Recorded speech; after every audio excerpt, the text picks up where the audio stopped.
Welcome back to the Pack a Day podcast, everybody. I'm your host, Andy Herman. You can follow me on Twitter at Andy Herman NFL. Thanks so much for joining me today.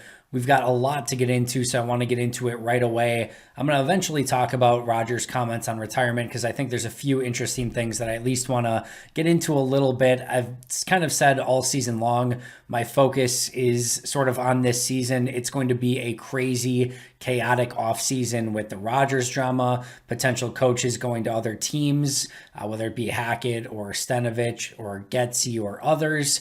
I think we're going to definitely see movement with a variety of players on this roster, whether it's Rodgers or not. So it is going to be a crazy, chaotic offseason, which is good for podcasting and a 365-day-a-year video and audio podcast. But we have a ton of time to get to that once the season is done, and there's no reason, frankly, not to enjoy the season at hand. But when Rodgers mentions retirement, we have to discuss it at least a little bit. But before we get there, a ton of news and notes that I want to cover each little detail because it's all very important. So first of all, let's start with the Minnesota Vikings.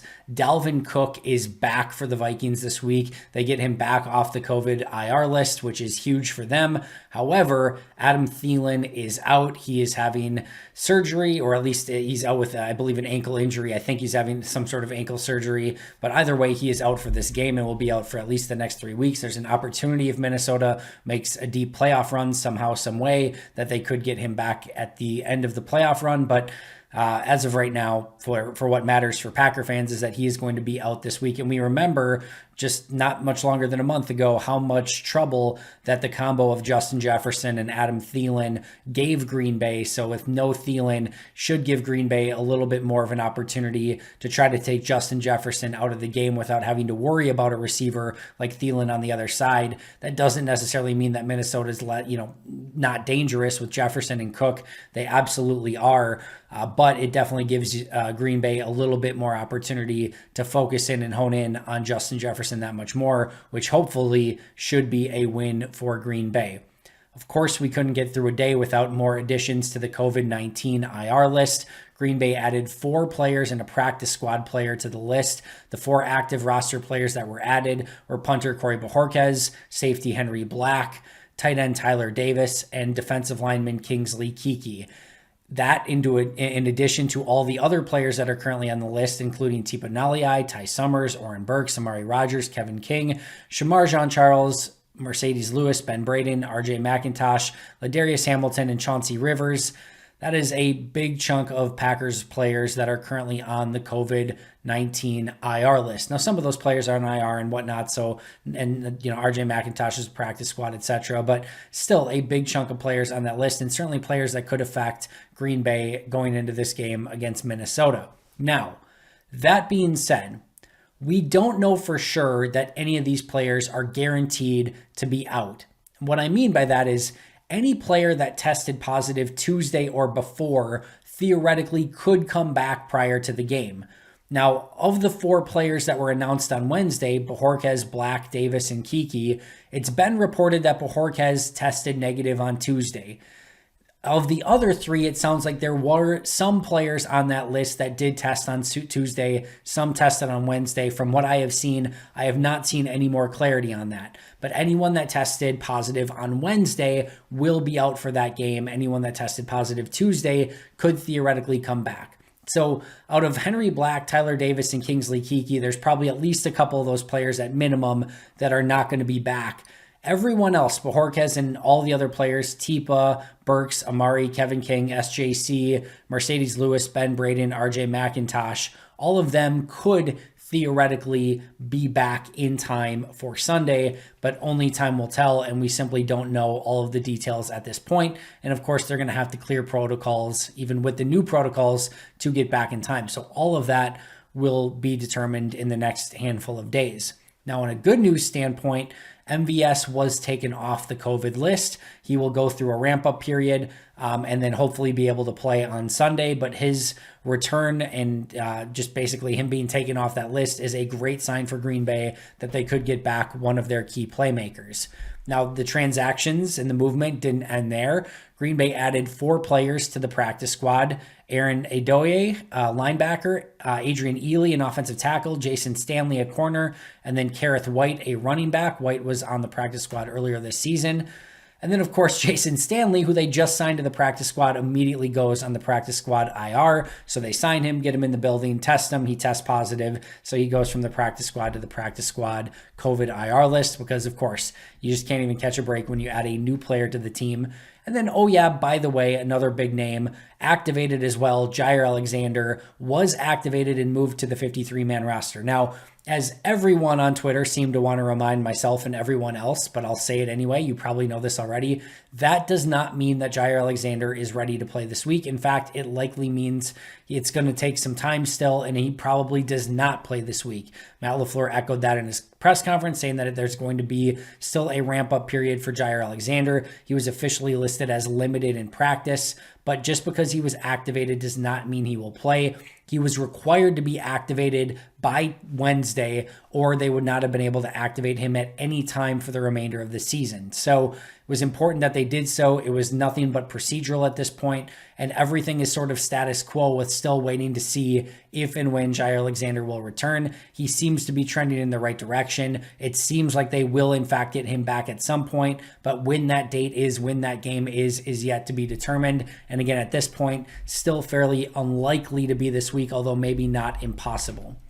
On the injury front, more potential news from Matt LaFleur here. David Bakhtiari, day-to-day, still not practicing. That is by far not a great sign at this point. I know he's just day-to-day. I know it's not a situation where they've put him back on IR or anything like that. But man, the fact that even once he begins practicing again, there's going to be a ramp-up period and they're probably going to test things out. It seems like he might be, 2, 3, 4 weeks away still from being able to potentially play. I don't know that for a fact. I'm not saying that as canon. I'm just saying it could certainly seem that way if there is a ramp-up period. And just the fact that he's not practicing at all and it's been over a week now, just not a great sign on Bakhtiari. So hopefully we get good news sooner rather than later, but we certainly didn't get it on Wednesday. Billy Turner not quite ready to practice, although the way that Matt LaFleur talked about him certainly seemed like he might be the closest of the offensive linemen to returning. Meanwhile, Josh Myers not even ready to start the 3-week practice window. So it sounds like Myers has some ways to go as well. So not great news on the injury front, but it is what it is at this point, and no word. Like, no one's even asked. I don't even think it's necessarily worth asking at this point about Za'Darius Smith personally. And again, no inside information here. Nothing's been reported.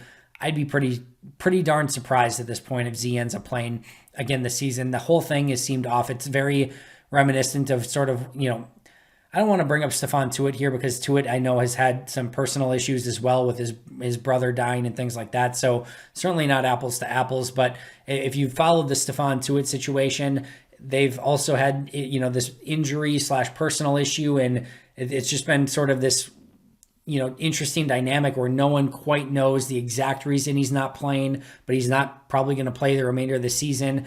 Sort of similarly, this interesting dynamic where, yeah, it seems to be there's this injury and lingering issue with Za'Darius, but it seems to be slightly something else as well.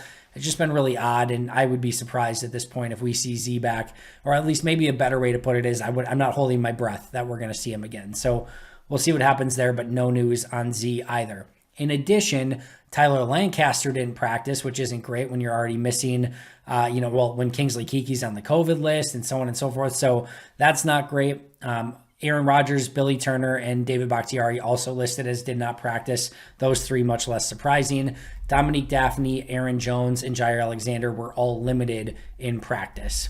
So as we look at the current roster based on injured reserve, based on COVID list, based on players that are missing, out right now due to injury, including like a Tyler Lancaster who didn't practice, you look at some of the depth at these different positions, and it's starting to get a little bit dicey. Now, on the offensive line, besides your starters, right now, only Jake Hansen and Cole Van Lanen are your only two backups. Now, they could get some players back, we'll see, but they could need to activate John Dietzen, Mene, the center, or Ely, the guy they just signed as an offensive tackle. Mene or Manette, I'm not sure which one it is, was listed as a practice squad protection, so it would seem to reason that he's probably the next guy up, but we'll have to see there. But either way, the depth along the offensive line certainly perilously thin at the moment. Again, next guy up would probably be Hansen or Van Lanen.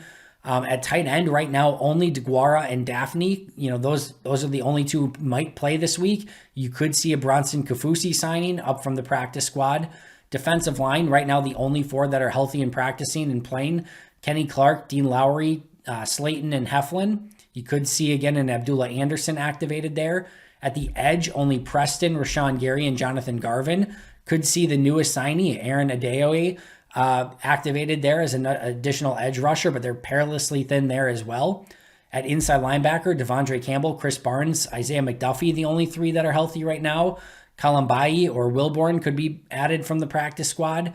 At corner, only Stokes, Douglas, Sullivan, and Yadam are currently healthy, so that's another issue that's very thin. Could see KB and Ento activated. And then at punter, of course, Bojo right now is fighting the COVID issue. He could be back in time. But interestingly enough, they don't have another practice or, punter on the practice squad or anything like that. However, the Cardinals, sort of the team that keeps giving to the Packers, did just release Ryan Winslow, who was the Packers punter all throughout training camp besides J.K. Scott. Now, Scott's out there as well, but they could add Winslow to the practice squad. Had he remained on the practice squad for Arizona, the only way to sign him would have been signing him to the active roster and keeping him for 3 weeks, something Green Bay probably didn't want to do. But the fact that Arizona released him off their practice squad means that Green Bay could add him to their current practice squad. Then if Bojo is not back by Sunday or not able to play, they could activate him on game day if needed. If not needed, they can just keep him on the practice squad, release him next week if Bojo's ready to go, if they want to go that direction. So could be a easy alternative, an easy option for Green Bay to add as insurance to Bojo. And then if they don't need him, they don't need him. No harm, no foul. So could be a potential replacement there if Bojo's unable to go. We will keep an eye on that through the remainder of this week. Now, as I mentioned, wanted to briefly touch base on Aaron Rodgers' retirement notes. So a couple things that I just wanted to quickly note here. The first thing he mentioned is, he doesn't want to go into a season as a bum. He doesn't want to be a bad player, right? I think we can safely put that to rest and say that's not going to be a concern for Rodgers this offseason.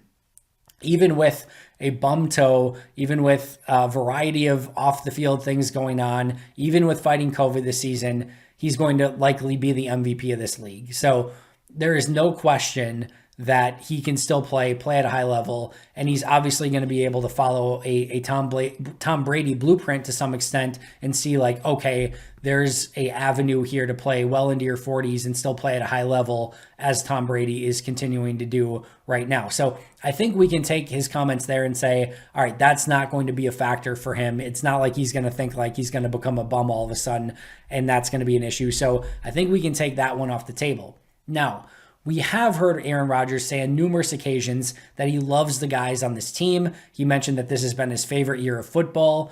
And I think one of the things that we're going to have to keep an eye on is, A, do the Packers want Rodgers back? It seems like they're trending in that direction, right? It seems like they've gone very far and very, far-reaching to make Rodgers happy, to bring in Randall Cobb, to give him more autonomy, to have him in more meetings, to building that relationship back with Brian Gutekunst. More on that in a second. It seems like they've gone a very far way just to potentially jettison him in the offseason. Now, I know the salary cap is a crazy nightmare. We'll get into that in the offseason, but Green Bay has to want him back too. I think we're sort of past that, but you can't rule it out entirely. But as he mentions loving the guys on this team, if Rodgers is in fact back and Green Bay is willing to put a ton of money into him returning into next season and beyond, that limits the amount of money for other players on this team.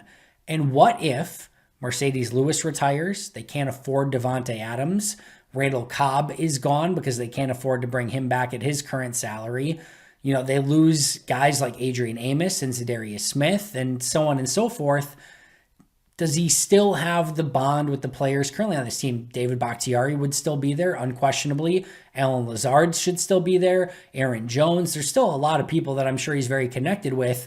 But as he went on all offseason, last season, about bringing back the right players, Green Bay might be in a position where they would, if they keep Rodgers and want to keep Rodgers, they might have to jettison a lot of his favorite players from the team. And could that affect that whole situation with Rodgers as well? So that is going to definitely be something to keep an eye on as well. Another big note here is Rodgers said that he would not drag this on for months. So we semi-know that he has this weird, bizarro something in his contract where if he wants out and he wants to leave, Green Bay will honor that. It seems like more of a, under the table handshake than anything in writing potentially, but it sounds like he will make a decision fairly quickly if A, he wants to be in Green Bay, or I guess A, if he wants to continue playing, and B, if he wants to be in Green Bay. Based on his comments and reading between the lines, it seems like he would like to stay in Green Bay. But again, all of these things could play a factor, and he could look at Green Bay's salary cap and say, I'm not sure that we're going to be able to build a team that I think we need to succeed. I think I might have a better chance at winning elsewhere. That could be the case as well. I don't think so, but it's something worth at least keeping in mind.